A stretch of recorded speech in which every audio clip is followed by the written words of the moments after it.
Hello and welcome to the RaidzBank. We are on episode 11, which is crazy. Hit a big milestone with episode 10 last week.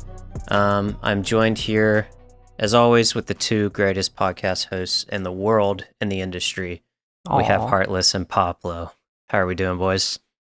Doing well. Yeah, I'm doing well. Good.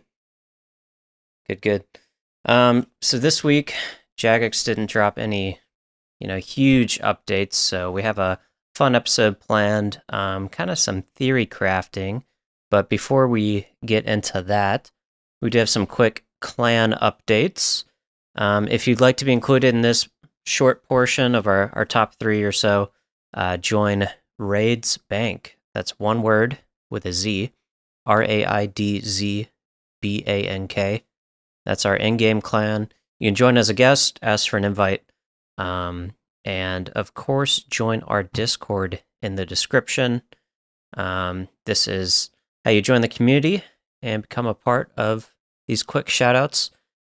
So this one, we had kind of a luck train here. Wait, Hoyt, before we get started, I have to admit that I have failed since our last episode. I had one job, and my job was to pin a message explaining how to get into the clan, and I have thus failed to do it. So the goal is to do it before this episode actually releases. So I'm sorry, guys. Any of you who are trying to join the clan, that's on me. Come around. We'll let you in. Never trust a farmer to do administration work. Yeah, that's true. Shame on Poplo in the comments. Everyone shame Poplo. Shame me. My one job. However, if I get this done, it'll be less than a week. So you won't even know. All right. Well, we have it on record, so. That's right. I came clean. Now we know. Confess to your crimes. To my crime. Very good.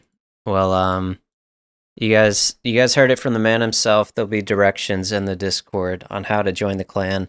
It is a little convoluted, but one of your chat channel icon in game, if you click on that and then click on the blue faces, you can join a clan as guest. That's where you type in RaidzBank. But yeah, getting into it, Mr. Battlestabs had an amazing week on the Iron.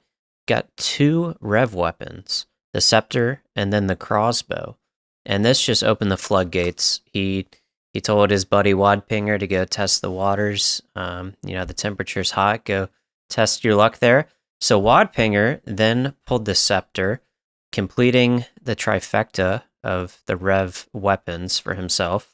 And then Chick went and got the Scepter right after Wad. So there's 3 people, 4 Rev weapons, but nobody got the Chain Mace. So I've actually been trying some Revs myself, but I'll get into that on the session later. So love to see it. Congrats, boys. Yeah, Revs be Poplo? Pumping out this week.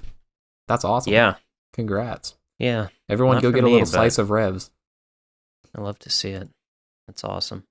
And now I feel like they're all good drops, which is kind of a first. Usually you only wanted, a crossbow or something like that. But after that, just moments before this, we started recording, Mr. AF Carl got an imbued heart on his Iron Man that he just picked back up. So huge GZ to Carl. That's crazy. Let's see here. What is his... Let me see what his Slayer level is real quick. He's 97 Slayer. Okay. Yeah. Beautiful. Love to see it. Very unexpected, as imbued hearts always are. Huge drop to get. So, if you have an Iron Man that has been collecting dust, maybe it's time to log back in and get yourself an imbued heart. Maybe he opened the floodgates for everyone else now. Yeah. Yeah. Go test them out. I do still need mine, but shout out Gatorade. Much. Yeah. Shout out. So why don't we get into what we've been up to? Those were the clan shout outs. Poplo, you want to go first with I love the Iron Man name, by the way, Croplo. That's pretty clever. Thank you. Yeah, tribute to the farmers, the best group irons to ever do it, is that what it is? Okay. Yeah, I don't know. And plus, I'm a farmer too, so it kind of makes sense. Yeah, that's what I was That's what I thought it was too. It's like it was just it's so perfect. It fits so many pieces of the puzzle all tied up in one name. Croplo. It's just so good. You know? It is good. So, yeah, what have I been up to this week? I've been doing a lot of Temperos on the main. We'll start with the main stuff. And posted my log. I'm over 2 times rate now, so I've got 16,000 plus permits. And I think I'm gonna it kind of sucks, but that one hurt a little bit because I had 600 saved up to get to the 16,000. And so, just sitting there forever, just praying, and it never... You saved up 1,600? I saved up 600. Sorry. 600, to get me to 16,000. Sorry, I probably said that wrong. But, now I'm at 16,000 permits, and I think I'm going to be saving up every 1,000 now. I think I'm just going to go every 1,000. I'm going to crack them open, and I'll probably stream them in the Discord, try to do it on a weekend or something. I don't know if I could do 1,000 a week, but that would be pretty sick. I think if I could do that. So yeah. I've got good luck. That's brutal. Thank you. Yeah. I've got 5 dragon harpoons so far on the log, and those are the same rate as the pet, so kind of heartbreaking. But super lucky on dragon harpoons. I've gotten really good at kind of playing 2 accounts while I'm doing that. And so I was just doing a lot of questing on the group Iron Man while I was doing Temperos on the main. I alluded to it last week, but we did complete a 150 TOA on the group. And that was hell. Nice. We are so... Oh my gosh, dude. It was a 45-minute raid for a 150. And we all put our heads together to try to make some adamant bolts E, so we could get those ruby procs like on Zback and Akka and Wardens and stuff. And one of our guys has an atlatl, so he didn't need them. But the other, everybody who brought adamant bolts ran out like Wardens P2. I went through 70 adamant bolts E. Oh my God. In that raid. In a 150. Nobody thought we would go through 70 of them. Which is crazy. And so P3 Wardens, we were just meleeing it because, you're not in a hurry. You're just walking back and forth. And then when we got to enrage mode, then we actually started using Earth Wave or whatever because it's got an Earth weakness. And so that was going to be better when we were all spread out using Earth Wave rather than trying to melee it with our Karases, since none of us had any bolts for ranging. So it was a cluster. But we made it through, boys. Purple? And no purple, but I got the thread. Nice. So nice. 1 KC thread's pretty sick. Now I just have to get 10 crafting levels to make the pouch. Just shows you how important gear and stats are, hey? Oh, yeah. We were like, come on, 150? We could do that. No problem. I don't think... we maybe had 1 death before Wardens. But then, it all fell apart at the end. But we were so glad that we made it. So that was super fun. Really fun time. But, we sunk a lot of resources from our group into that raid. To not get rewarded. So... Anyways, we'll put the raids on the shelf and just been hitting the crab and doing some quests on that account. So, yeah. Oh, yeah. That's what I got this week. Yeah, we were talking about how gear and stats are important, Heartless, and man, I caught some flack in our comments section for saying that the armor stats is convoluted or... what do you mean? I don't remember what I said, but I ruffled some feathers. People are not very happy. That the armor, the overview thing? Yeah, just accuracy bonus and strength bonus. I was basically saying it's a made-up system where the numbers don't matter. Just bigger is better. But I caught some flack, but you know what? I'm glad people are engaging, and all publicity is good publicity, as we've learned in recent years. Right. Yeah. Now they can flame me for not doing the thing, and they can flame you for the content, and I just get all the love. Gotta figure something. Yeah, yep. And Heartless is just everybody loves Heartless. So maybe send not, some hate for Heartless in the comment. No, I'm just kidding. Oh my god, I'm kidding. This guy's trying to farm the hate for me. Jesus. I'm just joking.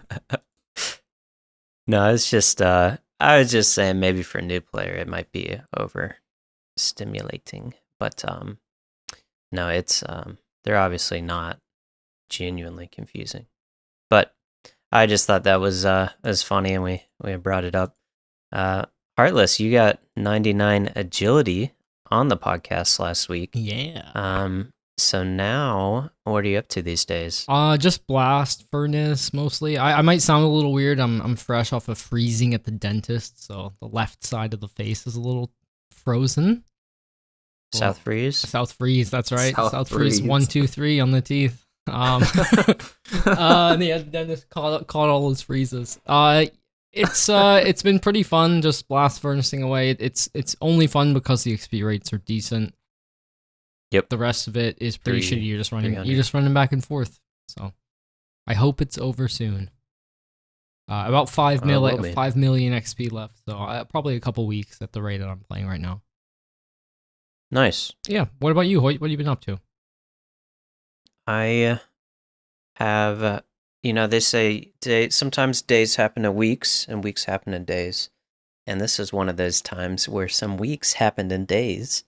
So right as the podcast was like being released last week, I snipe a Voidwaker gem from Spindle. Nice. So I was exactly 50% to rate. So very, very happy about that. So I went to bed with a big old smile on my face. I successfully extracted it from the wilderness, which we all know can be a problem for me sometimes. So that was amazing. So then I wake up the next day, get off work, and I go back to Vedion. I had lost the Voidwaker blade, and I told that story in episode 6. If you haven't listened to it, it's a good little story. Go listen. And I had maybe done like 20 kills after that. But it's my first time back to Vedion in a while. I've been doing Spider. 2 kills in, I get the blade. 2 kills? Just 2 kills back. Oh my god. Lucky boy. I think it was like 20 kills or so from the last blade. But just straight fresh in the session, immediate. I see the orange light. It's only worth 2 mil. And, all the adrenaline starts pumping. I get it out of there. I press my Royal Seed pod, and everything is just, the dopamine is just rushing. So that was amazing. So within 24 hours, I got 2 pieces of Voidwaker. I, of course, was then finished with it. I made it, and I played Deadman Armageddon last year, and I played enough to get the recolor, but I didn't have any of the weapons. Ooh. So I was just sitting on this recolor, which is now worth 175 mil. Oh my god. Because once you use the recolor, Holy. It's gone. You can't trade it, you can't take it off, but you can use it on unlimited weapons. So anyways, I have the badass black and red Voidwaker. And Nice. my 13-month investment of the recolor finally paid off.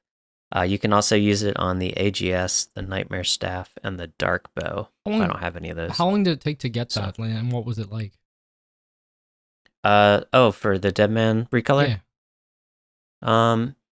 So, big surprise, I'm mostly skilled during Deadman, but Deadman Armageddon had these rifts where it spawned bosses anywhere in the world. You'd show up, and that's how you actually got the most points. So I would show up to the rifts, and I would kill like Pyrofiend, Superior, or whatever. As long as you did damage, you got partial contribution. But I got the cape recolor, I got the weapon recolor, and I played pretty actively for a majority of Deadman. I'll say that. But if you're actually PKing and like playing multiple hours a day, I think it would probably only take you a week or 2 to get enough. It wasn't bad at all. Okay. So yeah, very accessible, but if you're more casual like me and you just want to like chop some news on the side and like, do some homework or something, then you probably need to play most of Dead Man to have the points. So I heard there is one coming up in December. I think it was on the yearly roadmap. So we'll hear about that, but I think a lot of people will be going for this weaponry color because it's sick. And of course, the price will plummet. So probably wait to buy one if you're a main. So unless 175 mil is nothing to you, right, Poplo? That's right. It's worth it. It looks so cool. It is. It is cool. I heard that like people were skeptical about whether there was going to be another like Dead Man at some point. Like, I don't know, like people didn't think that there was going to be one because of all the sailing release and raids and leagues and Gridmaster and everything else. That's why prices were going up, because people were speculating that they might be like I am too discontinued, kind of. If there's not like forever, but a big long drought of not having Dead Man, and then obviously those aren't coming in the game if people don't have points to buy them. Yeah, I'm looking at the OSRS roadmap, and it does have sailing, and then it says Dead Man. New finale setup. Surprise every time they have problems. Yep. New breach monsters. Ooh. New sigils. New gameplay modifiers, and it says winter. That sounds pretty promising. Winter. It doesn't say winter 25. It just says winter. So I could see it coming out later. I see. Do you really think they'd release it with sailing?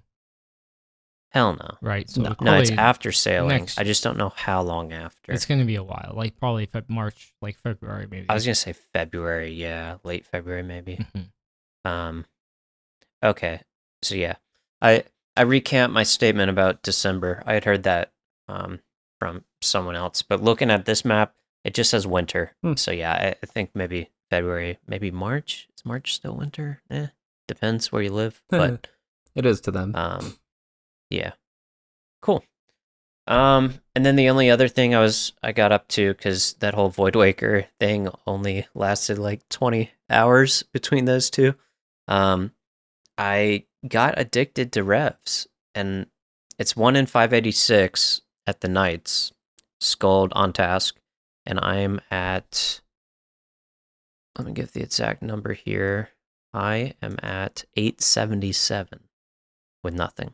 So I'm not 2 times the rate, but I'm like in the bottom quartile of players. Oof, rough. So I'm just curious what I will get.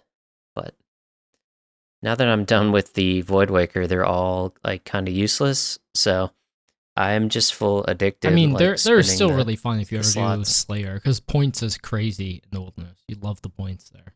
Points per hour? Yeah. Player points. So yeah, if you need recolors or like set up block lists, you really want to be doing Wildy Slayer. The only one I don't want right now is the Chain Mace, because I'm done with the bosses for now. I would like the crossbow for like Leviathan, and there's somewhere else you use this spec. And then the Thamron Scepter would actually be the best because I'm going to Yama.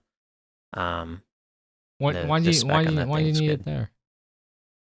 You can use the defense reduction and magic reduction spec at Yama. Yeah, but it gives you like 0.1 DPS. It's like barely worth. Well, isn't that the game we play? Yeah, but only if you're maging. Do you have a Shadow in full Ancestral, Mr. Hoyt? Oh, I will one day. Yeah, it's true, but you should be done Yama by then, I'd hope. The mace is still great though. Like, I didn't have a crossbow until the very, very end. Like, it was my last weapon. And I would use the mace to kill all sorts of Slayer tasks, and it was pretty much just as good. You just lack the range, so you have to run around a bit more. Yeah, I'm probably not going to do Wilderness Slayer outside of Revs that much, but one day. You never know. But are you at least getting some? I'm just curious. You getting some juicy loot out there at least? Some good alchables and stuff while you've been there. Yeah, good alks. Every trip you get like a mil and value of stuff, and nice. Yeah, mostly just alks and blighted stuff, but nice. It's good. It's just chill. So Oh, the last thing is I am now, according to the Ladlore chart, which we're all familiar with, I now need a light bearer before I move forward on some other content. I think you do not need a light bearer. You could just skip it. No, you have to, or else they'll put a gun to your head. Yeah, for your Chally specs. Ladlore will come Doom. while I'm sleeping. He'll bust down the door with his foot. They'll get me. Oh god! And if you get a fang by accident instead, you have to restart the account. Yep. GG. It's over. Oh, that could be a series. Ladlord chart in order only. I mean, it was no way you could do it. What? There's too many pitfalls, Poplo. Hey, it's RNG, man. Yeah, like every time you pull a purple, you're like, okay, there's a 93% chance that we now have to reset the account. Every time you pull one. Yeah. Maybe it gets locked until you unlock the other ones. Okay. Sounds rough. So I've been trying to learn solos because we all heard our raid tips, and mine was to not get carried because you're not going to learn as fast. So I haven't been able to do a 300 solo yet. I don't have a fang, so it can be a little tricky. Crazy. I have no purples. Crazy. You'll listen to your own tips, but you won't listen to me in chat when we're in chat telling you telling you to do things. Yep. But I have successfully been doing some 250s, and they're getting easier and easier, and I'm finishing with a ton of supplies. So the 300s, I'm hoping by next episode I got some 300s under my belt. And yeah, all of my raids have had deaths, of course, because I was getting carried. So I have 170 TOAs, 106 of them expert. I don't have any purples. So what? Even at 1% chance, I'm overrated. I mean, you must have died to Monkey Room like 100 times during those. Well, the solos you watched, I did die to 100% death chance at Monkey Room. It was that one's a beast to learn by yourself. But the second you left, I started doing fine. So I believe it was all my fault. It was all my fault. Coincidence here. I think there's a pattern. He was nervous. Give him a break. You're getting in my head.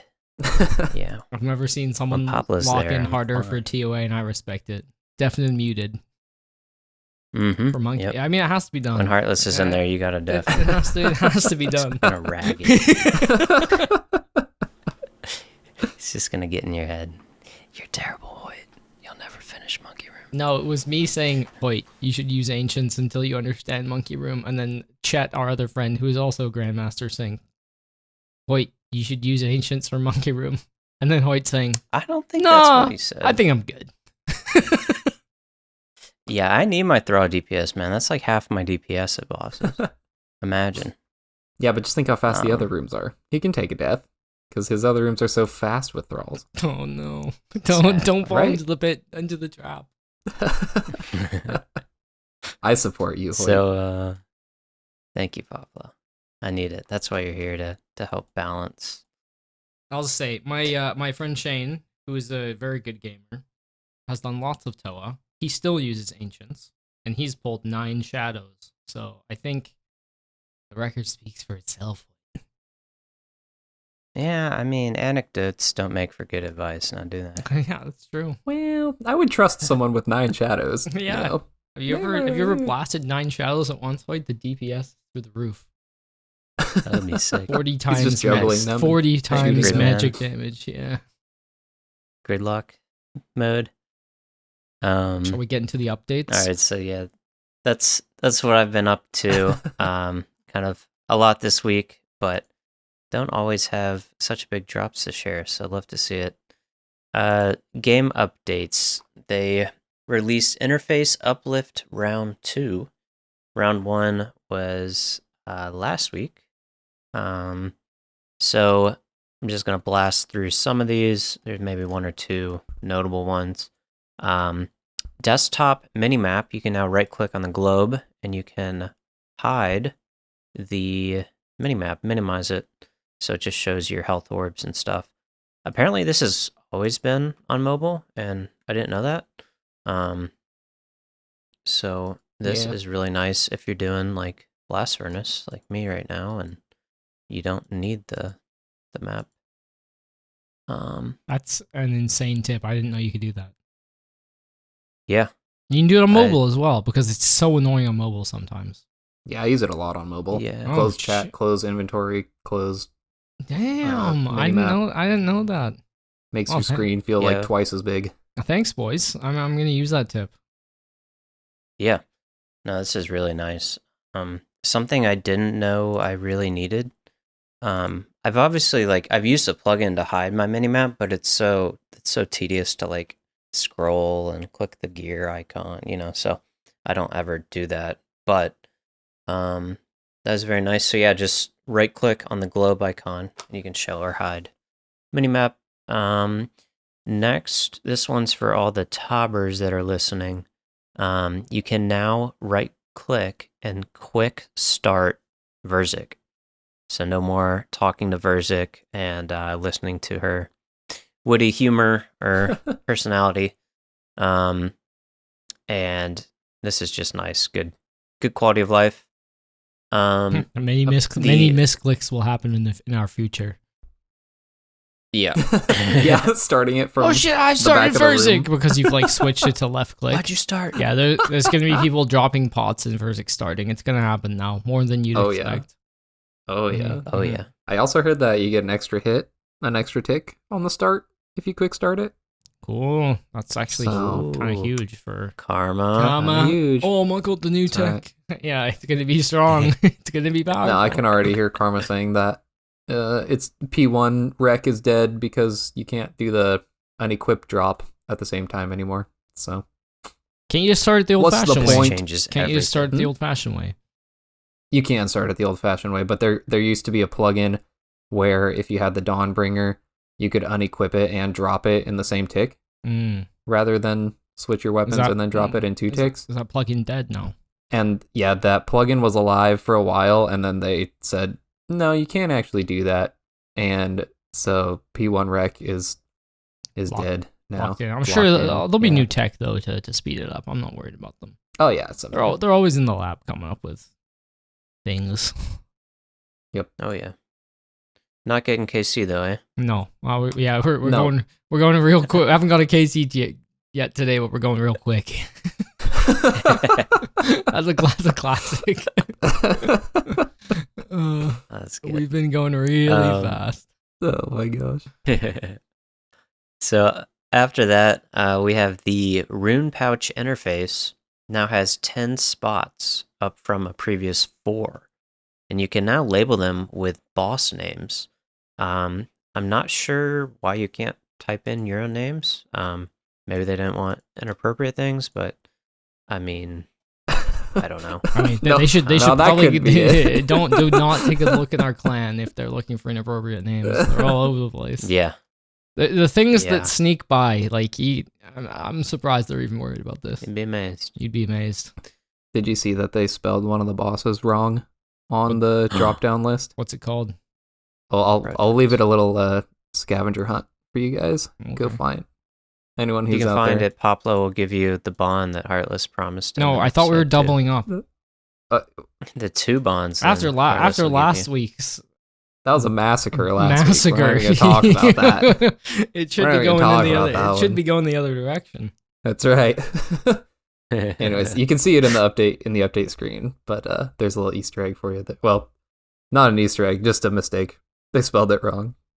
So good stuff. So yeah, this interface, I still don't know if it's its final form. I feel like they could do a little better making it look a little cleaner, but great to see. Interfaces and Old School RuneScape just they've always been a match made in heaven. So after that, we have fairy rings now have a native search function instead of relying on RuneLite where you can type it in. Just RuneScape in general, so I assume mobile should be pretty good now. You can type in Tai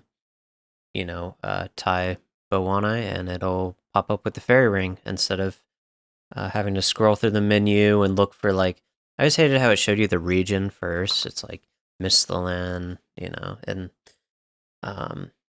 this is good to see. They also increase the speed of the dials, so when you're typing in, ALQ, There's not so much lag on like waiting for it to go to the next one. It's like really snappy. So great to see with the fairy rings. It's something a lot of early game players rush towards for transportation, and it's just always been kind of clunky. So love the quality of life. Have you tried it? It's really crisp now.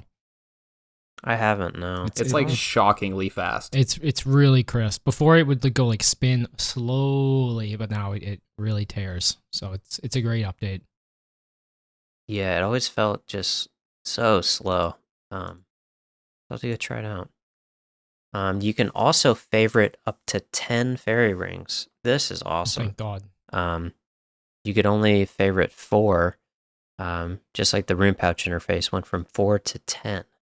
So I always wanted to fairy ring all of like, I don't know, clue locations or slayer locations for tutorial skipping. I wish there was a plugin that we could rename them.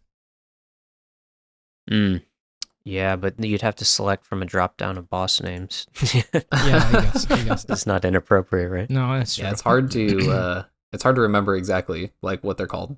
It's like there's a Yes. plugin called Easy Teleport.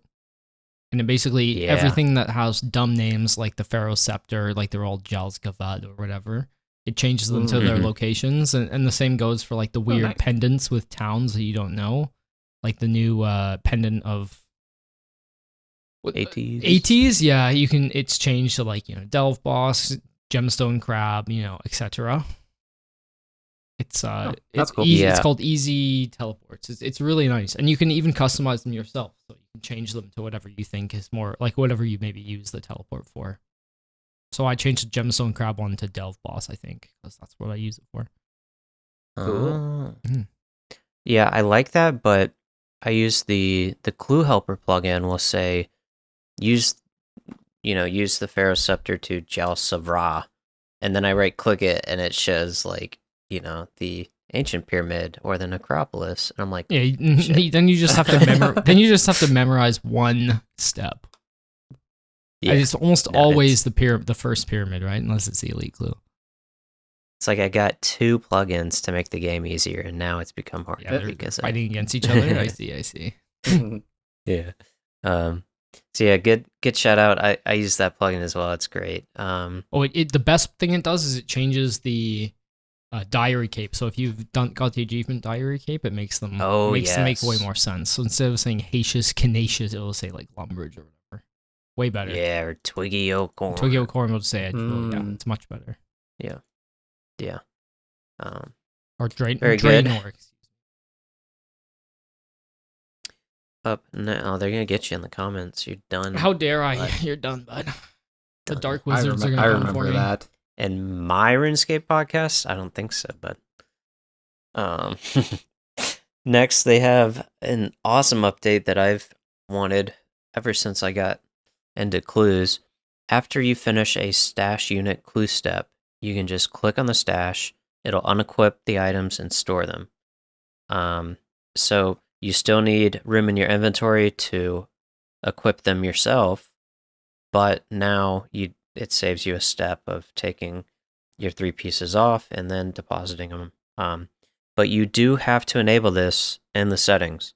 So open your settings, type in stash, and then click the check mark, and you will save a couple ticks with every equipment step.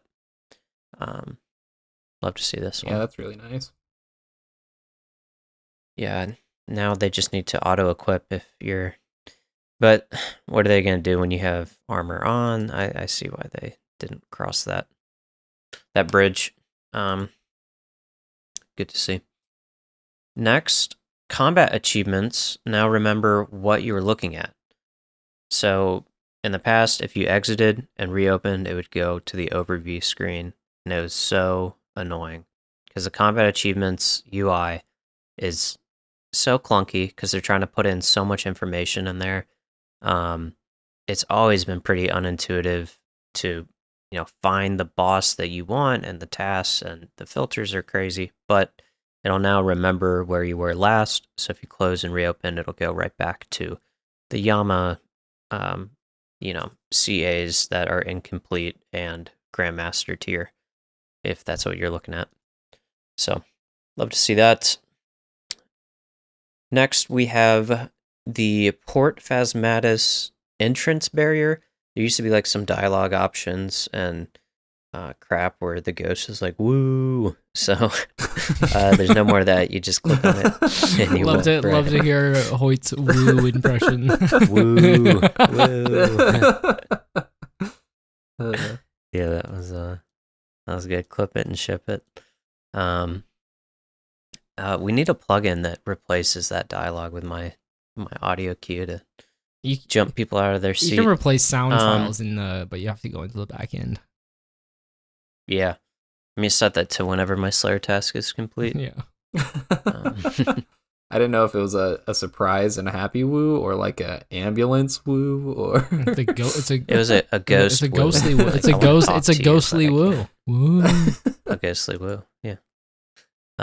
With a sheet over my head that's tinted green. And the next update, this is the biggest one, so hold on to your seats. Chompy hats now have a new UI to claim, and they can now be stored in your POH and the armor case.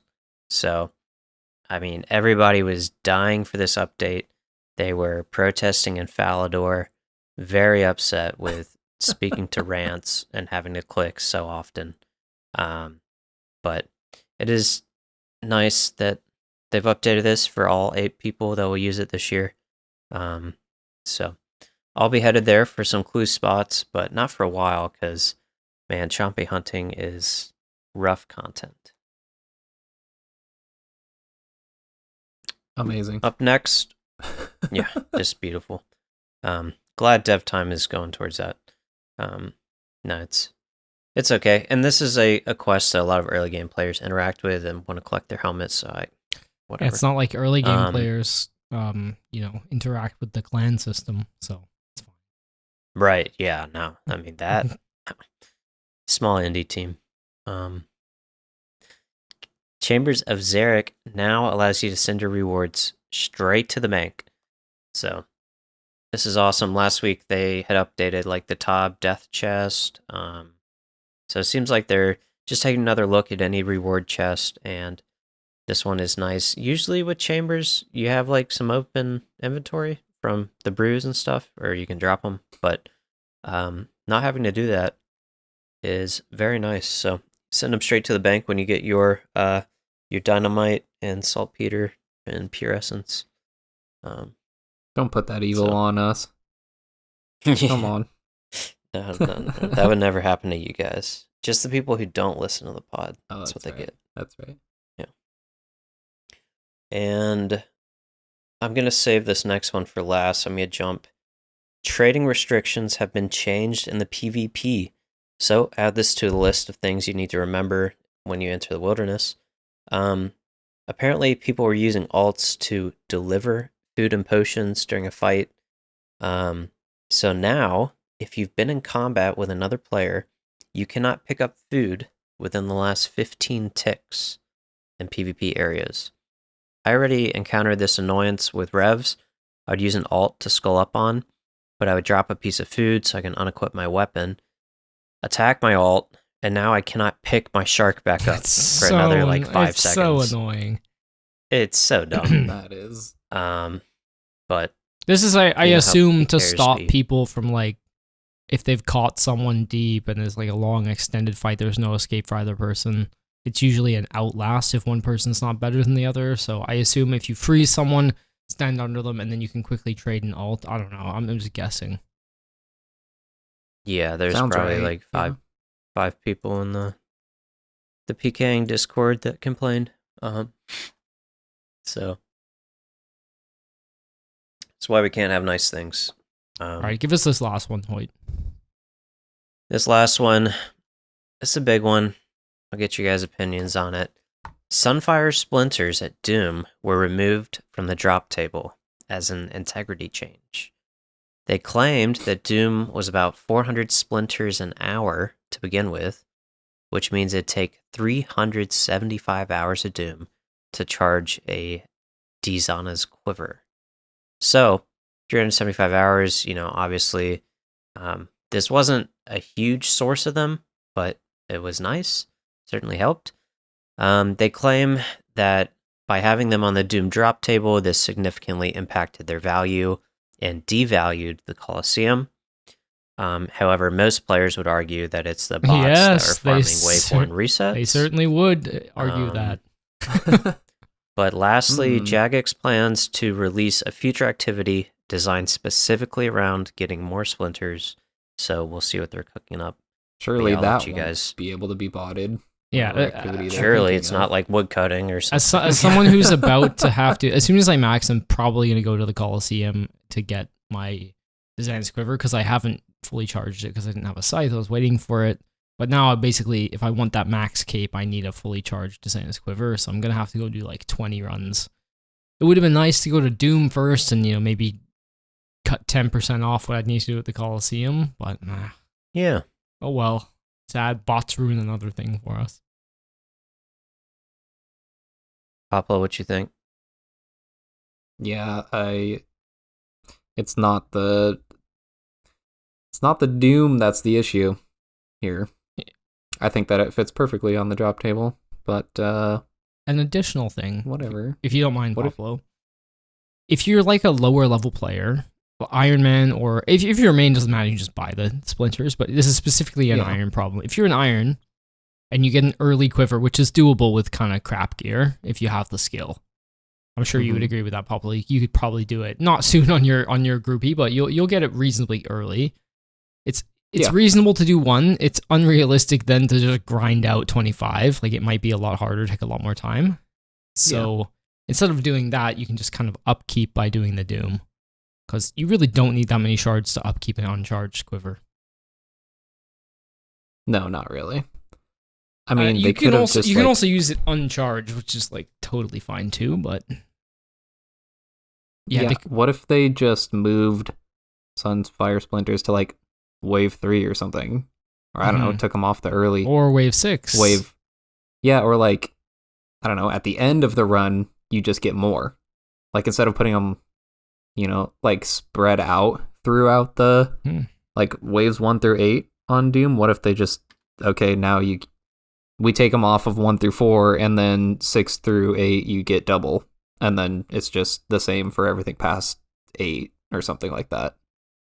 I don't know. They could have rebalanced before they just chucked it and took it all away, but I don't know.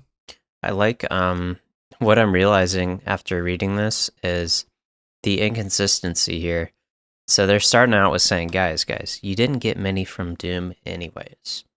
And then they're following it up with, you guys are getting so many, it crashed the prices. So which one is it, Jagex? Are we getting so many freely that they're crashing it? Or you're only getting 400 an hour, guys, so don't worry. We're not taking that much away. No, I believe them. I'm sure the answer's somewhere in the middle. I'm sure introducing Doom did affect the prices, because not many people are farming Colosseum unless they're going the pet or they're charging their own quiver, as an Iron Man. So some people, and then I think the other half is obviously bots, just farming wave 1 resets. So I think it was like, over $1 mil an hour or more. I don't know, 800 to 1.2 mil an hour or something with low requirements. Enough to be bottable, yeah. So yeah, the big problem with me is the whole integrity change bullshit out of the blue, unpolled. They could have at least like asked the community and like given us a heads up for a week. I don't know. Right. I understand that. Yeah, but they tend to make these changes to like protect the economy. I mean, I understand like short term, it's probably for the best, but I also believe behind the scenes they're probably developing that content. Whoever's working on it was like, hey, we should. Like, I bet part of sailing is going to have some way to get these. I don't know. Speaking of developing content, we're about to develop some ourselves here. Yeah, that closes it up for game updates. That's a segue transition to the meat of today's podcast episode, which is going to be Tempestus. So, if you're looking at your world map, south of Chambers of Xeric and north of the new Doom boss, there's this land called Tempestus. It's an island. It's got, just say, 10 to 15 land masses linked together by these kind of water roads, channels, canals. It's kind of like Venice, where all the streets, you would travel by boat. So we are going to go through and kind of theory craft what kind of content we want to see with Tempestus. It is actually labeled on the map, but it is empty right now. Besides, like, they have a wheat field and buildings laid out, things like that. But there's no NPCs, there's no objects, you can't get there. And I did a little bit of research on some lore, just so that we would have some themes to build off of. But let's go ahead and get stuck in. So Tempestus, it's a floating city. The Age of Strife happened in lore when Xeric took over Karend, and that's where the Chambers of Xeric got its name.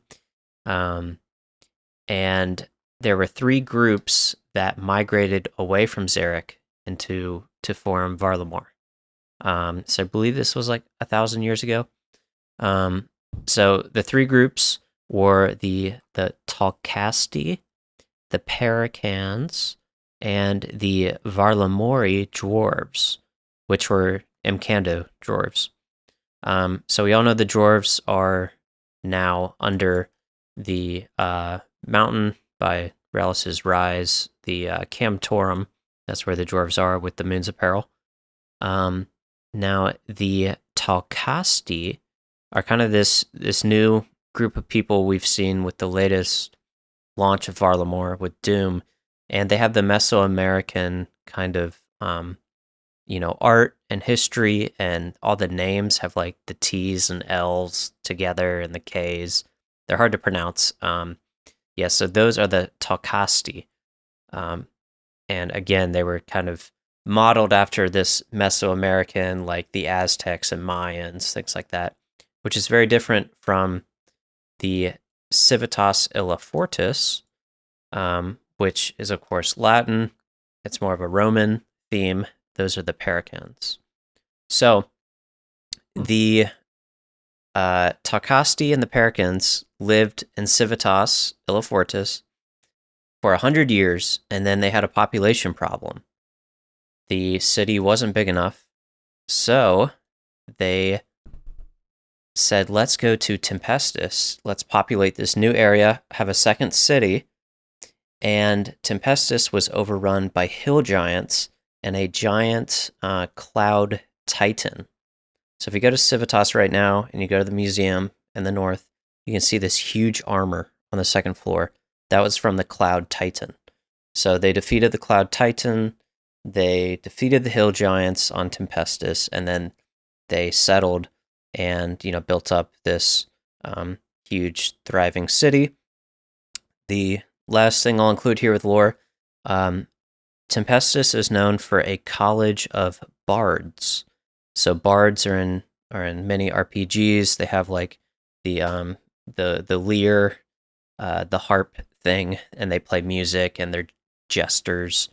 And if you go to sleep, where Nightmare of Ashihama is, there is a bard in the church, and he actually references Tempestus, where he trained and studied being a bard. And I also assume the jester from the Fremenic trained at Tempestus.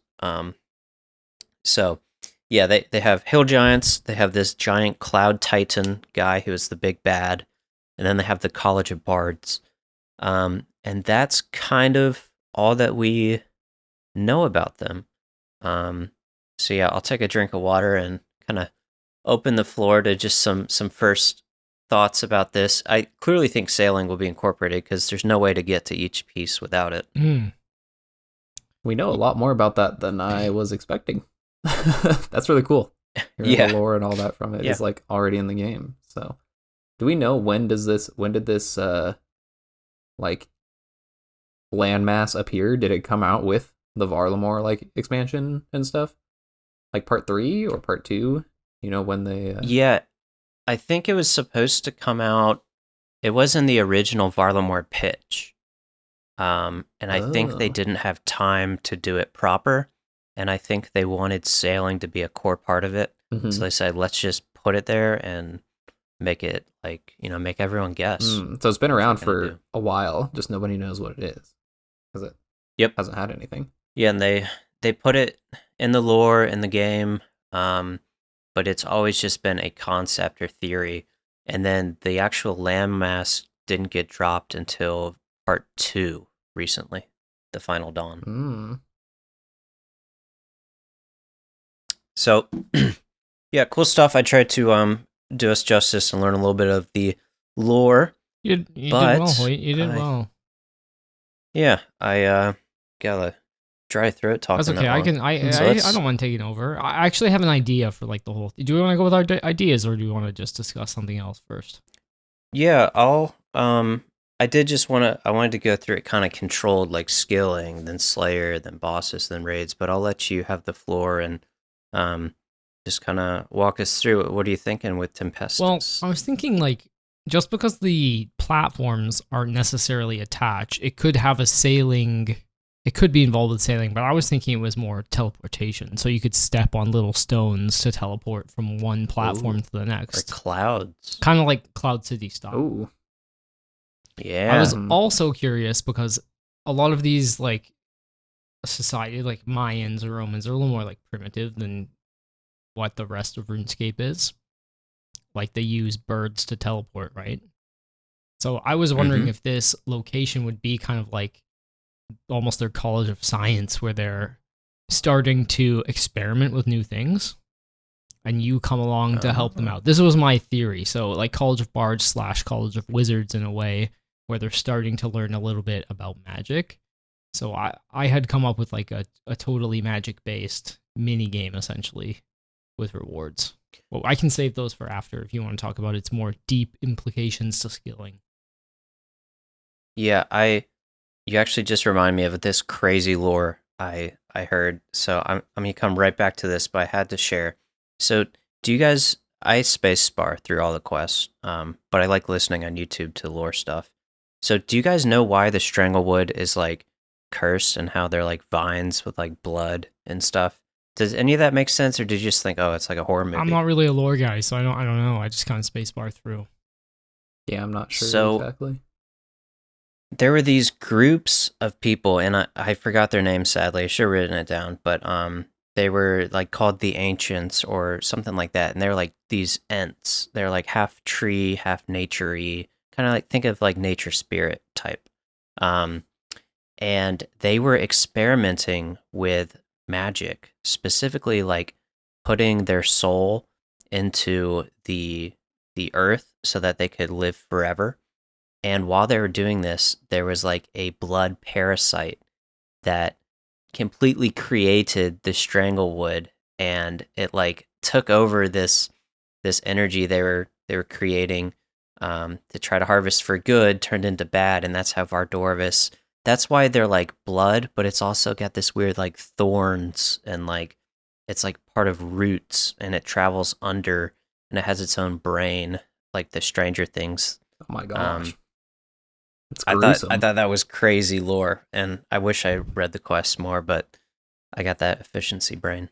So yeah, I had to share that because I was nerding out, and I think that's cool. And I always wondered how I always wondered how the Vardorvis thing made any sense, because it seems so like out of this game.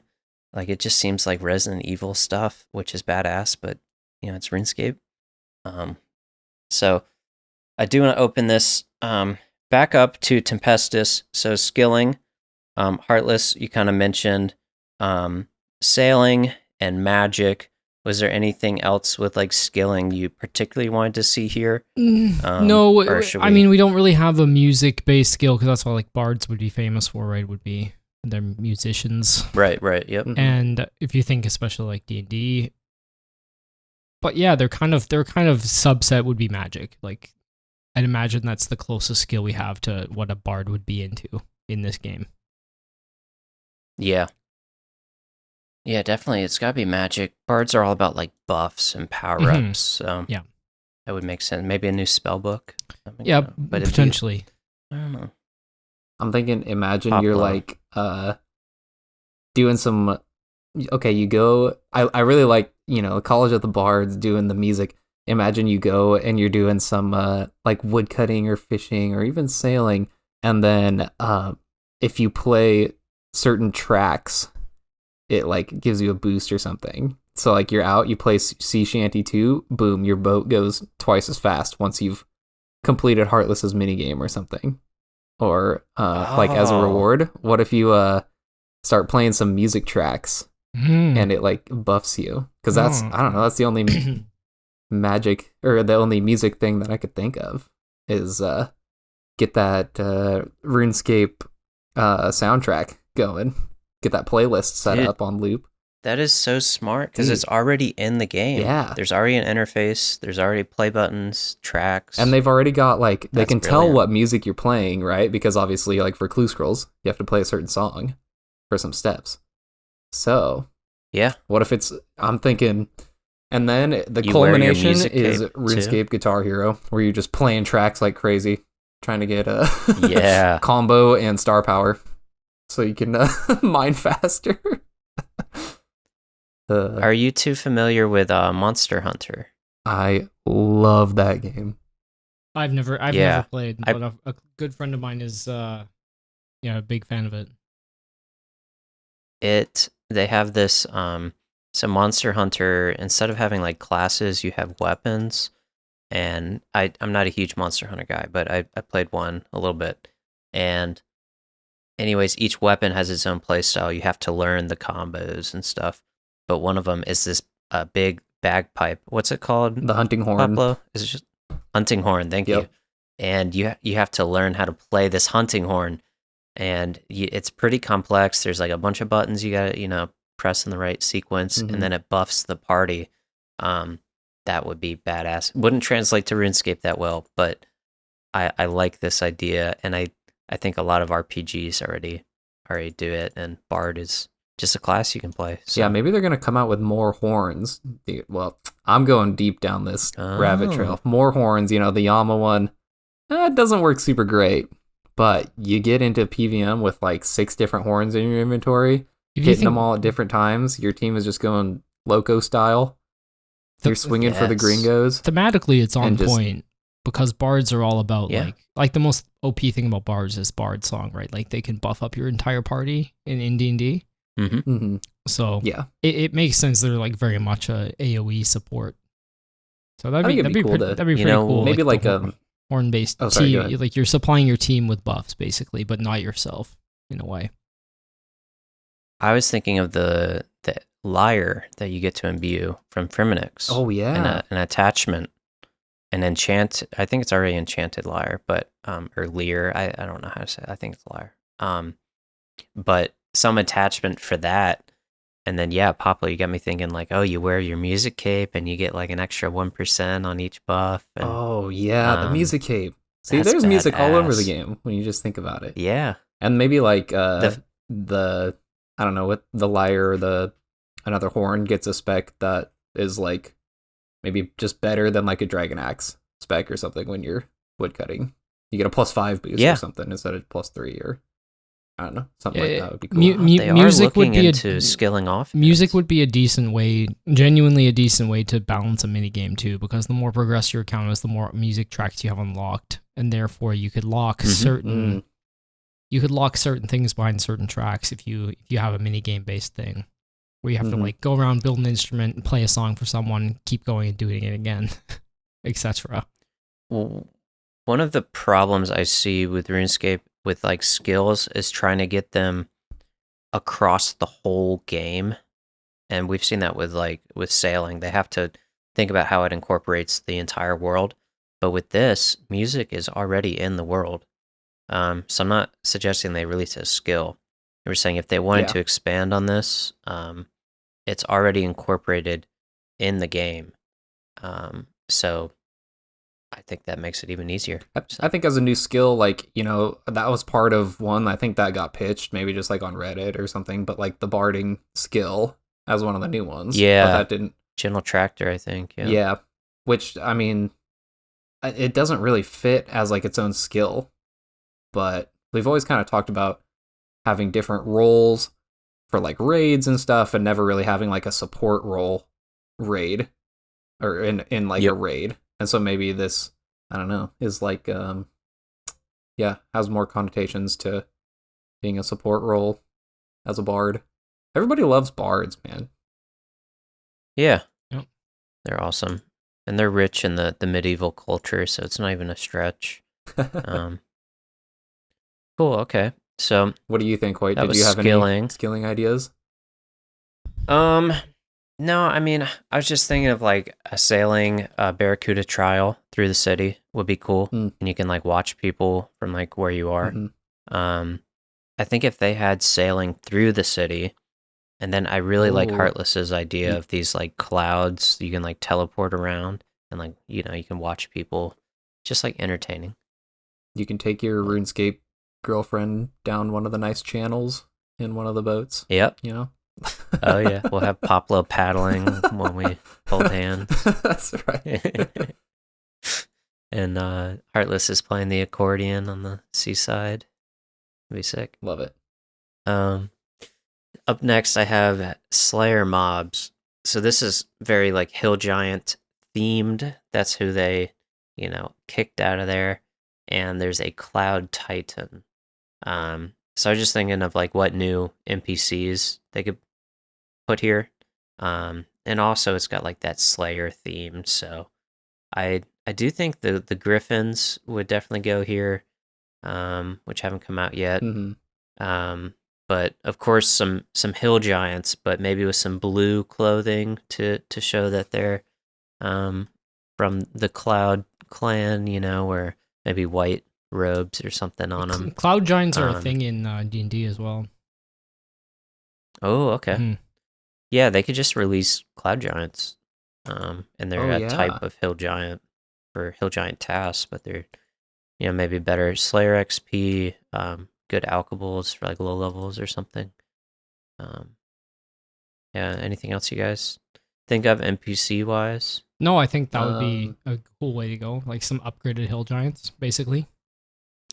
A corrupted bard, a dark side bard. Oh my. A necromancer bard. Music made him lose control. Yeah, music made me. I like the Griffin idea too. There's like a lighthouse there that has like a basket around it, kind of. So maybe that's where like they nest up there or something. Yeah, but that's giving me Wind Waker vibes. Yeah, so they had like all those bird people in Zelda. Yeah, that's sick. No, I think that fits really good, having them be like wind type, and yeah, the Cloud Giants are really cool. Just fits nice with the like fire and ice giants, so makes sense there'd be another one. Yeah, and then we have, of course, the Tome of Earth has to come from somewhere. So there could be a boss with Tome of Earth drop, and it's like you travel back in time. Sorry, I'm segueing to the next section, Tome of Air, which is bosses. Tome of Earth has already exists. What you said Earth. Yeah, Tome of Air. I misspoke. Yeah, so we need the Tome of Air. So I'm thinking the Cloud Titan. Like you drink a vial, like Lunar Diplomacy. You go back in time to fight the Cloud Titan, and I do encourage you to go to Civitas, go to the second floor, look at the armor. It's huge. So this would be a huge Titan. And then he drops an upgrade to the Obor Club as well, like an attachment. So you get a Dark Souls, a huge big dick club, and you get the Tome of Air. I think that would be my boss design. What do you guys think? I think that they're gonna run out of rewards between the Griffin and like a Cloud Titan. Gonna come up with some new things. I think that like Tome of Air makes sense. I have a bunch of room board ideas, but I'll save them for when I just explain my whole thought on it, my whole idea at the end. Okay. We'll just go through this first. Okay. Yeah. I wrote down raids. Now, Raids 4 is going to be boss rush. Where's it going to be? They're releasing. Where's Raids 4? Is it going to be a new location or currently somewhere? Oh my. Quick off the top of your head, what do you think? So it's not going to be in Mauritania. It can't be. It's not going to be in the desert. I'm saying new location. It's not going to be Mistland because it's like the starting area. It'd be weird. I mean, it could be Tempestus. Do they have like an ice-based boss? Like an ice-based raid yet? No. I think that'd be kind of cool. Like somewhere in the north. Fremnik? You saying Fremnik? Fremnik or even further north. Like, oh, yeah. There's this weird... But Fremnik has so much going for it with the God Wars already. So then instead of that, I would think like, you know, like way up north where you did the, what was that quest? Like Canada? Like what? Yeah, fucking Canada, bud. Come up, bring up that far north? Come and get your max crush weapons up north in Canada, where you have to fight fight a bear and 3 drunk Canadians right after they've come out the bar. No, I think somewhere like Weiss, like up in that area, like where it's peak north, where you have to take a boat to it, like your favorite penguin agility course. Yeah, that's pretty far up. Oh yeah, that would be my like the North Pole. But thematically, that I think that would be kind of sweet, like an ice-based one. Yeah, that'd be really cool. Like you're going on an expedition. Tough on the eyes, though. Tough on the eyes. Yeah, not another God Wars setting. Yeah, you would definitely have to. You'd have to soften the tones. Yeah, but you're like going on an expedition up north, and you uncover like the Dark Age something. Well, we're gonna go over this another day, but yeah, I safe to say I don't think Raids 4 will be on Tempestus. Yeah, we'll table Raids 4 discussion. I'm not quite sure why I wrote that down, but it's just so we could jump over it. The last thing I wrote down is uniques, which I already mentioned the Lyre and the Hill Giant Club. Last thing I had was a Jester outfit. So the Jester outfit actually has like some uses with, I think it's magic accuracy or defense, but really low level Iron Man. Like you'll use like the boots for something. Yeah. So maybe there's like a mid game before Blue Moon, you get like a Jester outfit that's black and white and has some markings on it, make you strong. I don't know. I just thought there was room there for something with a Jester outfit. Were there any other? I think something with strength would be if you're gonna do Hill Giants drop Limport Brutes, and they drop like basically everything for strength potions. And I think you could do something stronger than a strength potion if you did a Cloud Giant, because they're meant to be like massively strong. So yeah. I think maybe an upgraded super strength that you can't use with an attack potion, so you get higher max hits, but you don't get that accuracy. So maybe it has +5 over our current max, which would be kind of cool. So you might not actually use it in certain locations. Maybe use it in like half the rooms at top, but not the others. What about a potion that just gives you bonus for crush or slash or stab, like a crush accuracy potion? Yeah, I guess that's. I think it's probably not as intuitive as like a stat-based potion. No, not at all. But it's kind of uncharted territory, probably for good reason. But yeah, it seems like it's tough to manage that as a player, because with stat potions you can just check your inventory and you can see your stats. Okay, I got something here. Cloud Titan Tassets and Chestplate. So it's a crush-focused pre-Bandos gear that you could get somewhat easily, but you could take it out to like the wilderness. So you could, sit there at the boss till you get 30 sets. It's not in-game by any means, but it is crush armor, because right now you just wear black D-hide in the wilderness when you're going for Voidwaker because the magic defense. But imagine some crush bonus to go with your zombie axe and zombie helm. And I think the hill giants, they're known for these tattered garments, like, it's like tassets or whatever. So yeah, that looks so cool. It's not bad. Not bad. Heartless is on board. I'm gonna dive into my full idea now, if you don't mind, Hoyt. Yeah, let's hear it. Basically, I was thinking the island is perfect for these little teleporters where you go back and forth between each little landmass. But since they're like starting up their mage, like bards, or this area is like starting to learn about magic, they're like kind of crap at teleporting still. So the mini game will be involved. I haven't fully fleshed out the idea, but basically, I'm thinking of a way to get better magic XP than MTA with lower rune requirements or no rune requirements. I'm not talking like a huge, massive increase, but just something to bridge the gap between absolutely god-awful low-level magic training, MTA, and then like bursting, which starts at like 74. And is expensive. Exactly. Yeah. So something cost is prohibitive. Something cost-effective and that gives rewards. And I was thinking, it could be like, oh, you're helping them build little teleporters, and there's people coming in from all over Varlamore that are starting to test it out, or from other areas of town, or like the world, whatever it is. Something kind of like they did with the totems, the veil totems, because those were sick. So like you see everyone else doing it too, but yours is instanced. I haven't fully fleshed out the idea. Arceus Library vibes. But yeah, kind of like Arceus Library, but like a little bit more involved or something. Good. But the point being, I think Magic could do with another way to train it early that isn't too expensive. So that was my idea. And then rewards would be kind of more like, Wintertodt style / Tempera style, where you build up points and you like pull from a central area. And I came up with some cool rewards. So first of all, I think there's room for like a tempestuous heart. So instead of a saturated heart, giving plus, what does it give? Plus 12 now?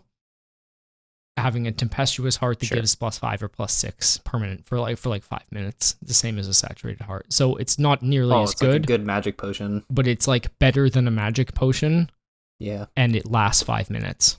So like maybe it gives +7, maybe it gives +6. It doesn't matter, but it's basically a stepping stone item between a magic potion, which is fucking awful, and a imbued heart, which is obviously like basically a mega rare with how important and difficult it is to get. So that's really cool. That's design space. And then you could access it relatively early. You might need a magic requirement to make it fair so that people can't imbue stuff too high. But maybe you need 75 magic to be able to activate it or something. But I think that's a design space we can play with right now. Well, I think that if they did like percentage, like % of your magic level, sure, that could balance it too. So if you're 50 magic, then it only raises it, I don't know, +2 or something. Sure. And if you're 99, maybe it raises it +7 or 8. So it's not the same power as the imbued heart, but at least it's a damn close secondary, because I think we need something that's a bit more accessible. And maybe 20 hours or so of the minigame to get it. Or you could pull it, you could do RNG, or you could do some kind of combination. I don't really know how you get the points, but the rewards are more important. You could throw in, Toma, you guys mentioned Toma Bear. That could be something that could come from here.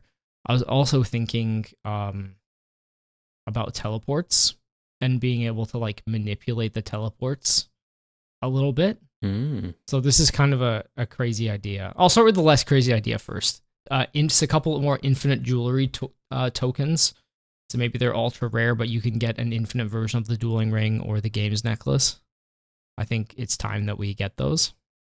I love that. Or an infinite version of the games necklace. Not the games necklace, the other Dragonstone jewelries. So the combat bracelet and the skills necklace. I think there's room for those to be added into the game. Ring of Wealth. They don't need to all come from the same place, but this could be a start. So maybe you just do the Dragonstones here, or the Emerald and the Sapphire jewelry. But I think that's good design space too. And it's not too OP. Like, do you have an Eternal Glory, Poplo? On the main? Yeah. Yeah. Yeah, because you're rich. It's just... Exactly. It's a... it's a crazy... It's like 60 mil or something, which is ridiculous. You don't need it, but it's nice quality of life. You have infinite teleports. You don't need to go to the house. You save a few decks. Totally unnecessary. And I think it would be the same thing for these other rings. I mean, maybe Ring of Dueling, because it has such good bank telly, might actually be great for some skilling methods, like lavas or something. But the point being, I think it's time that we have them in the game, that they're rare, but people will go for them. My next idea was being able to alter teleport locations slightly. So, you know how currently people usually use like Edgeville or Castle Wars to bank, or Crafting Guild because of the best teleports are the closest to the bank. What if you could alter the spawn location for a teleport by, you know, a few tiles to make other banks viable for scaling methods? I like it. So maybe... Yeah, that's as long as cool. it's like not infinite. Yeah, of course, but I'm just saying, like, when you teleport into... Let's pick an area like Camelot. Falador. Maybe you teleport into the maybe you teleport into the hair shop, so it's way closer to a bank and comparable to something else. Just an idea. I like what they did with the Varrock teleport, where it just has two options. Same with all the diary teleports. Yeah. So maybe adding some alternates. I think each that could be teleport could have some alternate options. Yeah. So that's like a theory. And then this is my sort of out of left. I think those are all things that they would reasonably consider could come into the game or might at some point. Wait, I have a teleport to add. This one is out of left field though. Okay.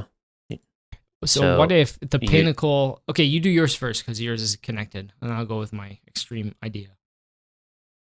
Yeah, just real quick, there was this link to sleep with a jester who read about sleep in a book at the College of Bards, and then he traveled long and far to find the Nightmare of Ashihama, or the sisters, whatever. So what if you unlock from this minigame, the ultimate unlock is a teleport to sleep? Yeah, that'd be fine. And something... And you teleport right at the jester's feet. That's all I had. That's not bad. Anything with teleports was just kind of themed around my ideas here. Okay, the last one would be crazy. What if you could... It would be a high-level unlock spell, probably standard spellbook. What if you could set a location for your own teleport? Well, that would be crazy. Now, I'm saying it's going to have stipulations because it could be just ridiculous. But maybe I was thinking the location, you could maybe choose where you teleport to, but you have to teleport from Tempestus. It's the only so you maybe have maybe to, it's a portal that in Tempestus. Exactly. So here's my idea. So like you put down the teleporter wherever you want in the world, because this could be busted, right? Like let's say you put it outside of God Wars Dungeon. And then because you're grinding Bandos, you put it outside. It would be busted if you could just tele from anywhere there. So you would have to then go to Tempestus with your gear, and then you would have to make a fairly strenuous run up to the teleporter, which would then take you to Bandos. So it's just like an alternative way that would maybe speed up certain things. Maybe it's too broken, but just a thought. I don't think that sounds too broken. I think like the farming guild is what I think of. So everyone, they get their farming cape. It's their first 99 for most people. No, not most, but a lot of people. And then now, until they get the con cape or the crafting cape, they teleport to the crafting guild so that they can bank and then spirit tree to their house. So you just, sorry, I said crafting, the farming guild. So whenever you're standing at the farming guild, you just see these people in different gear sets, running north, banking, and running to the spirit tree. So I think it wouldn't be busted to just see those same people now using Tempestus because it saves 4 ticks. And they can set the teleport, directly somewhere. So initially I thought it was busted, but I like how if you have to use it from Tempestus, then everyone is using, they all have the same like stipulation. Because it would, you have to take the stairs up. It would be out of control if you could just say like, it's a level 90 spell, teleport to teleporter. You could just stick it like next to the altar, Arania altar, and just just go back and forth between Edgel. It would be way too broken. So you would have to have a stipulation that you teleport from somewhere if you're not going to have a stipulation on where you can drop the teleporter. You'd also want it to be relatively expensive, like almost prohibitively expensive. And if people say, oh, well, I don't want everyone having to use this method for every banking action, you already have that. Everybody uses the GE, the Crafting Guild, or Sears Village. Like, It's already that way, so I'm cool with it. Yeah, it needs some workshopping, but that was my left field. The other ones I think are like they definitely could come into the game, especially Infinite Jewelry and the Imbued Heart Replacement. Yeah, that's really cool. And I would also say that for your point, Hoyt, like it's not going to be the best for everything. You're still going to have people at the crafting guild and stuff who just need to, if there's a teleport to wherever they're going that's closer, you're not going to be going to Tempestus probably if you can just teleport to Varrock or something. But also I like that because one of my worries with sailing coming out is there's going to be a lot of new islands and a lot of new places, and nobody's going to want to have to get on their boat and travel for 2 minutes across the ocean to get to this new island. Like, I don't think they're going to add enough teleports, is kind of what I'm saying. So that would be really nice, too, where you could put that on whatever island you have to get to. They're surely going to have a teleport. They're going to have a teleport to boat, though, aren't they? Yeah, but your boat, like, I don't know, that same deal. You'd have to park it. You have to dock it. Yeah, true.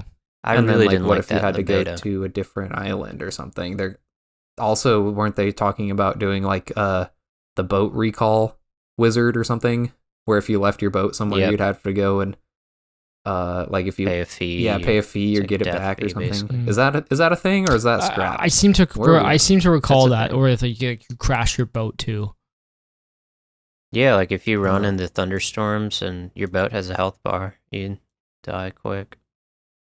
Yeah, I don't like. There's a port wizard. No, there's they're trying to make it too realistic. I really like that Heartless. I think that's pretty cool. You could just like sail out there, slap it on an island wherever you need to go, and then bingo bango, just go to Tempestus and you're good.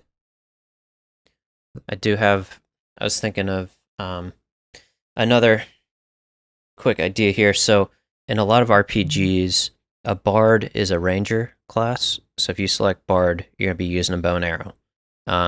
The lyre and the bow and arrow kind of go hand in hand. So I'm thinking a mid-game range set that combines run restore with ranged.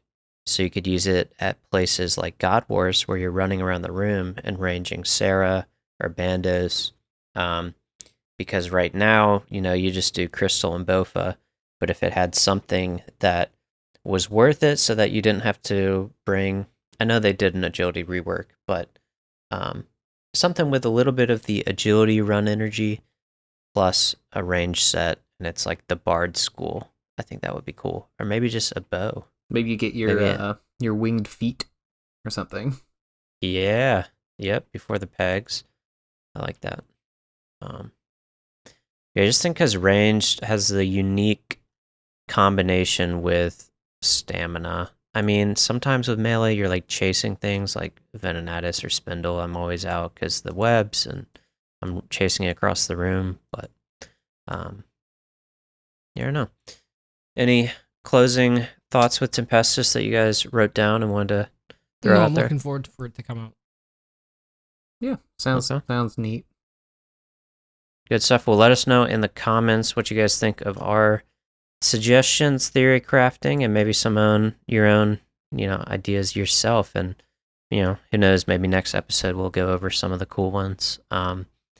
Also, let us know where you think Raids 4 will be.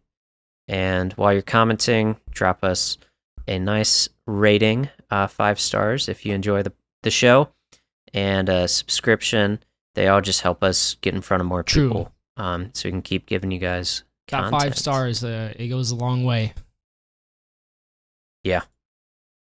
Appreciate it. And up next, we have the chest room from Poplo, right? That's right. All right. We will be right back in just a moment.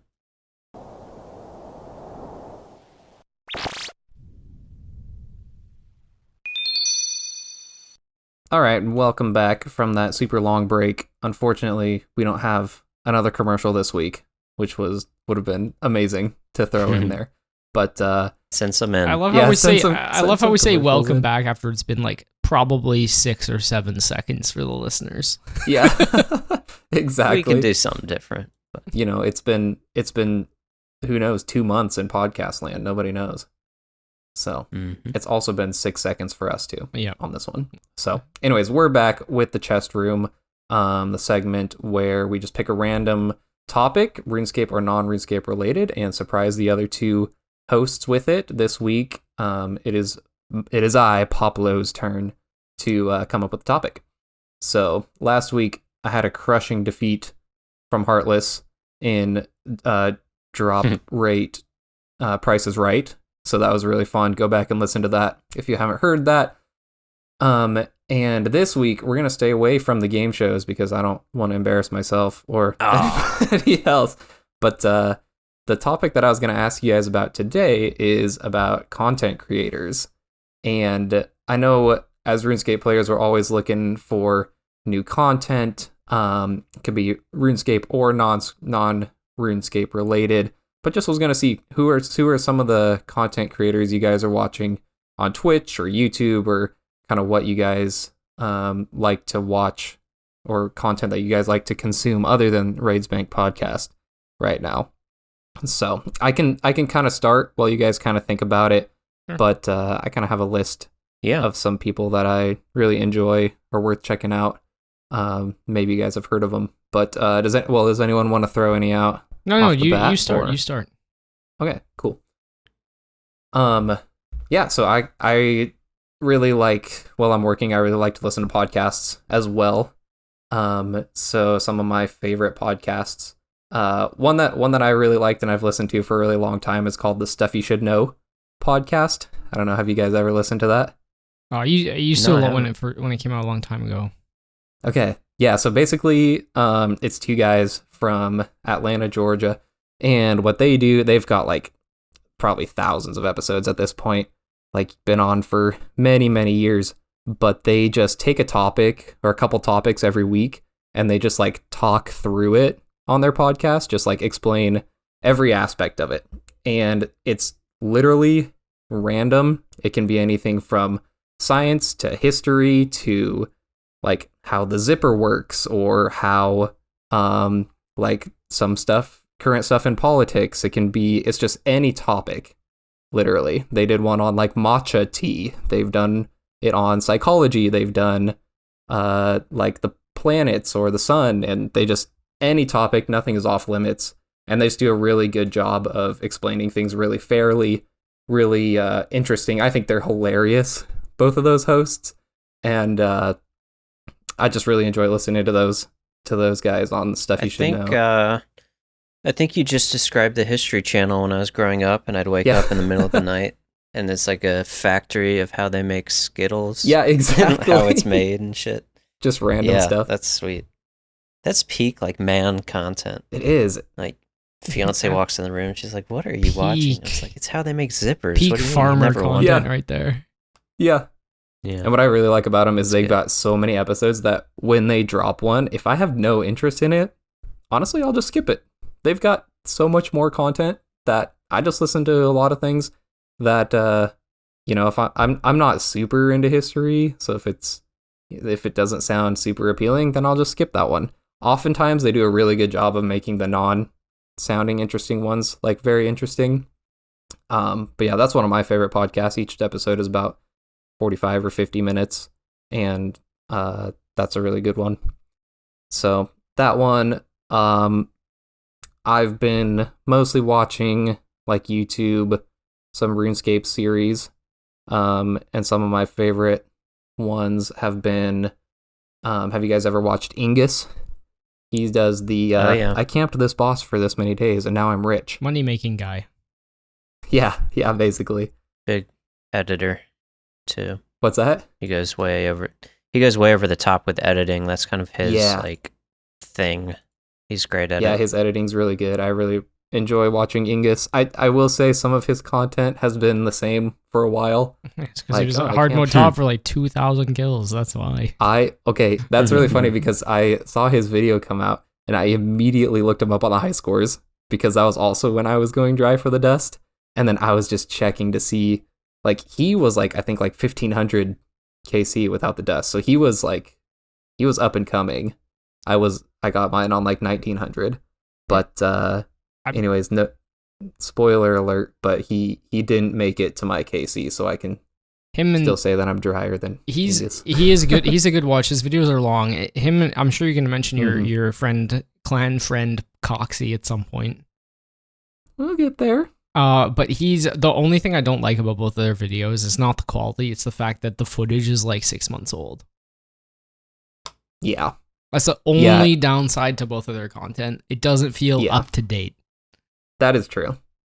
That's true. I have had to avoid watching Coxie's streams sometimes because he's doing the pet speed run, getting all pets in game as fast as possible, basically doing the sweatiest methods and everything, which is right up my alley. It's pure autism. It's great. Honestly, it's great content. Okay, honestly, he is probably the sole reason why I became a pet hunter like years ago, is I really loved watching him on Twitch.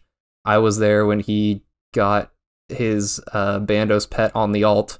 That's a great story. And then had to go like 20,000 more dry. He sniped it on the alt and then went like 20k dry on the main way back in the day. And yeah, so I really enjoy his videos too. So I really like his Funny Feelings series. And then I could shout out a bunch of them, but one more that straight autism that I love is Limpwort. He does the extreme one chunk man, and I think he's on episode like 40 now, and he recently just did like the Revs grind, but his videos, that dude is hilarious. He is an absolute beast. Like episode 1, he's like, okay, I have to kill 50,000 men in Lumbridge, and then 30 seconds later he's like, okay, I killed all 50,000 men. That took like, I don't even know, 100 hours or something, but it's like 30 seconds of a video. So but yeah, he's great. I really like his series, and used to watch Slay Brother before. He did an extreme one chunk Iron Man 2 way back, but he hasn't released a video in a very long time, but still a pretty good series. But yeah, I really like watching Limpwort too. So yeah, that's kind of who I had on my list. There's so many more, like I said, that I could name, but those are some great series that I've enjoyed. So yeah, what about you guys? Anyone wanna jump in?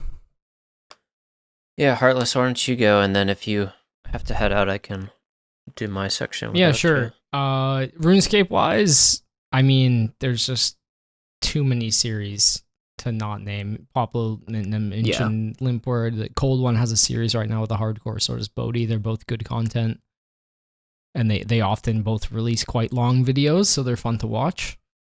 My all-time favorite RuneScape creator is Guns Chili. I think he makes the best videos. He has the best music taste, and he's great at editing. He doesn't put out as many as he used to, but they're definitely worth a watch. My favorite series ever was Nublit's original Iron Man series, which is definitely outdated now, but it's still a fun watch. I'm sure Hoyt would agree with that. He's got very ancient methods if you look at the current ways, so I would not follow his methods, but at the time they were relevant, and it's still a really fun watch, and he's more of a skiller than... So cozy. He's more of a skiller than he is a PVMer. Mm-hmm. So he was the one who originally made me want to start an Iron Man, and now my Iron Man has caught up, and I'm more like PVM pilled than he is, so I'm definitely more into like the hunting for items side of the game. But he was definitely a huge inspiration back in the day. But yeah, there's tons of others to mention. Non-RuneScape wise, I'm a massive Northern Lion fan, NL. He's my favorite streamer. He's the only one I pretty much watch, and he's got great YouTube videos. And if you're into them, what does he stream? He's a variety streamer. He's just a funny dude. It's hard to explain, but you watch some of his clips. And he just kind of talks about anything. He plays a lot of like roguelikes and like weird cozy games sometimes, but he plays basically everything. But he's very funny, and if you like memes and jokes, he's one to watch. There's another YouTube channel called Library of Laterno that basically just makes massive compilations of his videos, and they're hilarious. So I'd recommend him if you want some fun content. And then maybe awesome. On the more niche side, I'm a big soccer fan.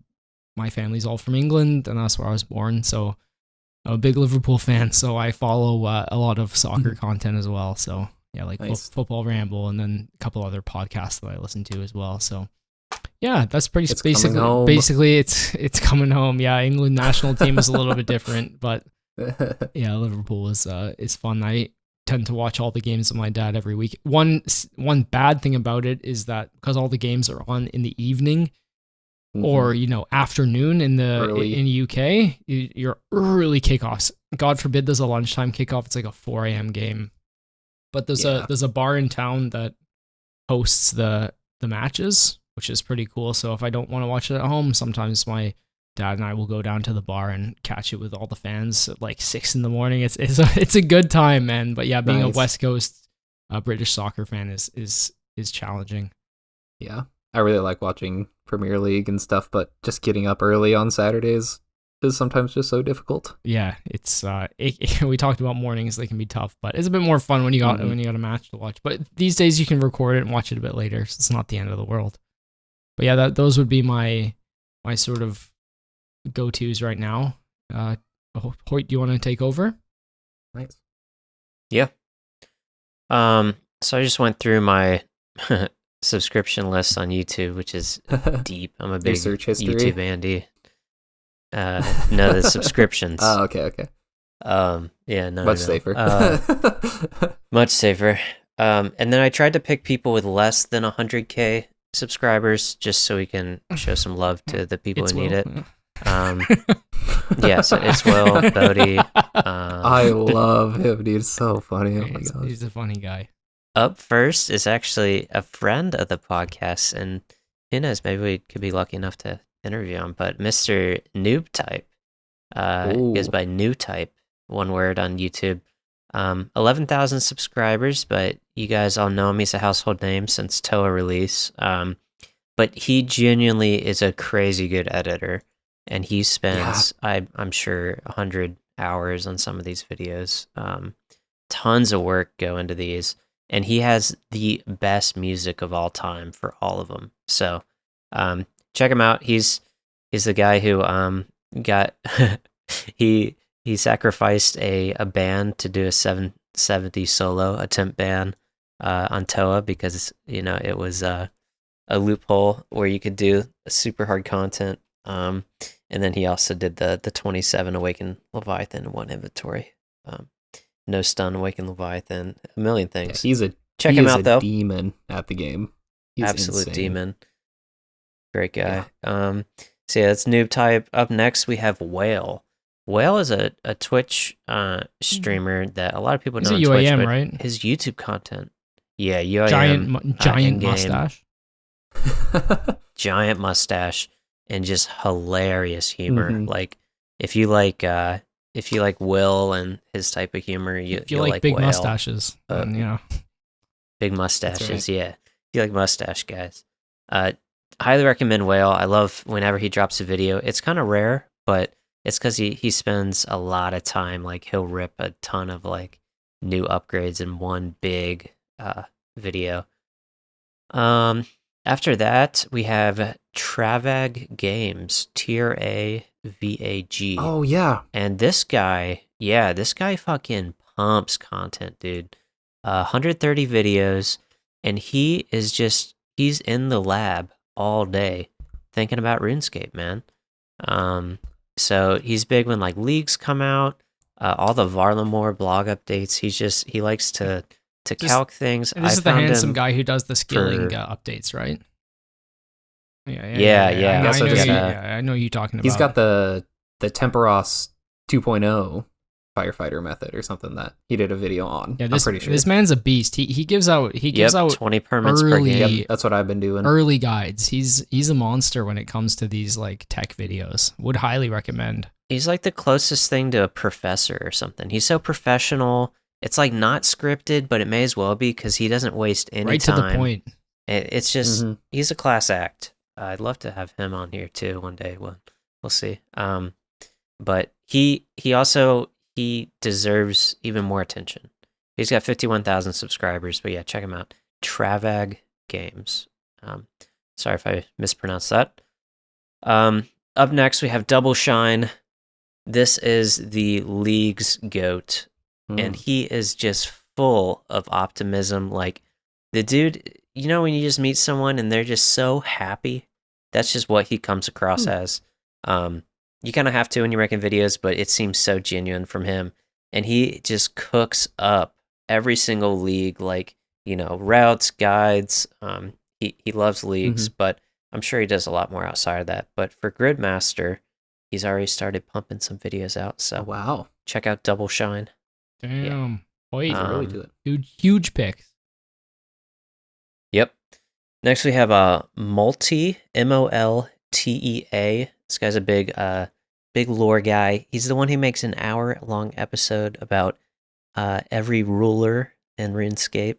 So if you just want something to like fall asleep to, something cozy, you know, turn on some Multi. Guy just knows the game. I should have watched his back of his hand. I should have watched his videos before I did the lore episode a couple weeks ago, or the lore chest room. You'd need hundreds of hours. He's got so much out there. So that's Multi. I'll blast through some of these. JCW, huge fan. This is the guy who, along with Hebox, went for the fastest Iron Man to max. He did it in 1,600 hours. Insane content. Wow. Big gamer. Now he has just finished full best in slot gear and GM helm. So, dude's he's not just a skillet. Nice.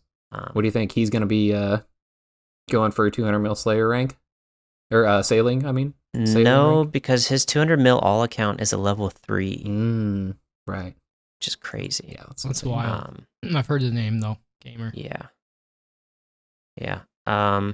We have Gravity Bind, which Shoutout helped me out today with the Tempestus thing. He actually had some Varlamore videos that were really quick. So if you need a quick lore video that's not an hour, but it's more like 12 minutes, check out Gravity Bind, BIND, all one word. Awesome. Frey, he's a one chunk wilderness.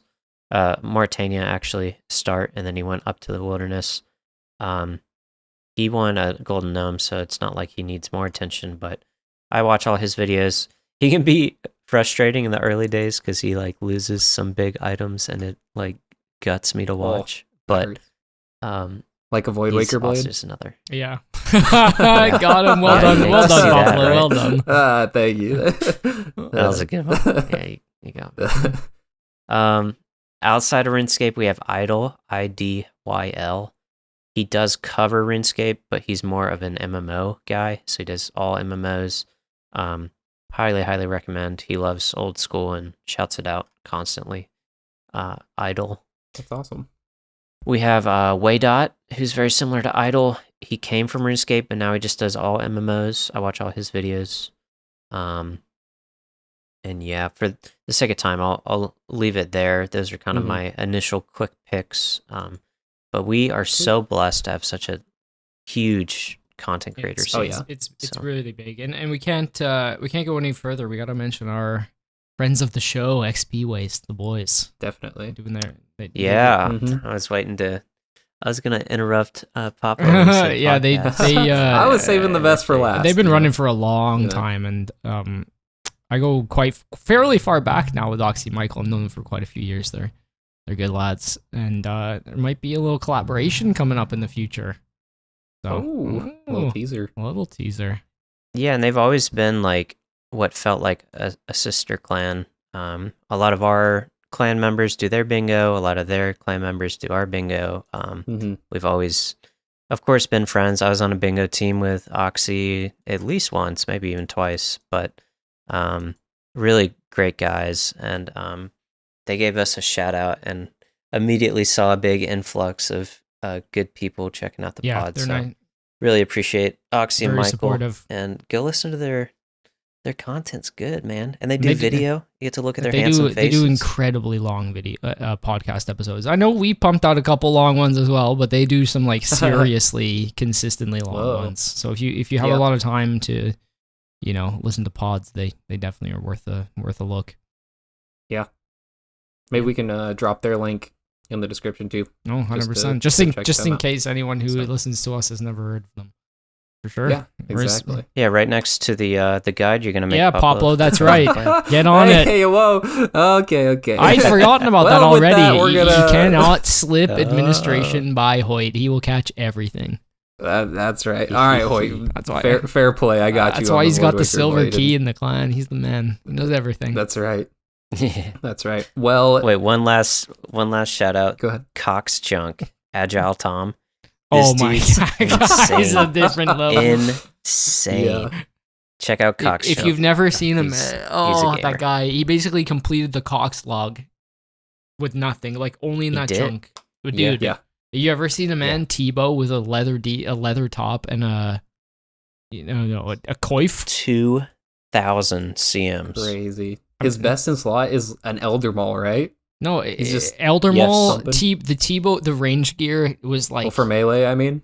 The range gear was mental. You just can't believe what he's Tebowing with. But yeah, the melee gear was like this Elder Maul, and then he had like full ancestral with, I don't even know what his mage was. Did he even use mage?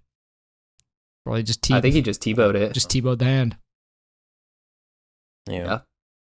Bring a coif as a switch. Those are the days. The coif switch. That's awesome. Well, if you guys heard of anything that you want to go check out, then go check out any of the content creators that we have listed here, or if you want to share your favorite in the Discord, then make sure you come and join the RaidzBank Discord. And if you go check them out, then leave a comment, say RaidzBank sent you guys over there. So get our name out there too, and show each other some love. That's what I also love about this community is, nobody is doing it just for themselves. It's a community, and we're truly, like Hoyt said, we're truly blessed to have such a vast array of content creators, and who just really enjoy each other's company. So, any last words from you guys? Anything else to add before we finish it off this week? Well, let's call it. No. Awesome. Well, have a great week, and we'll catch you in the next podcast. See ya. See you guys.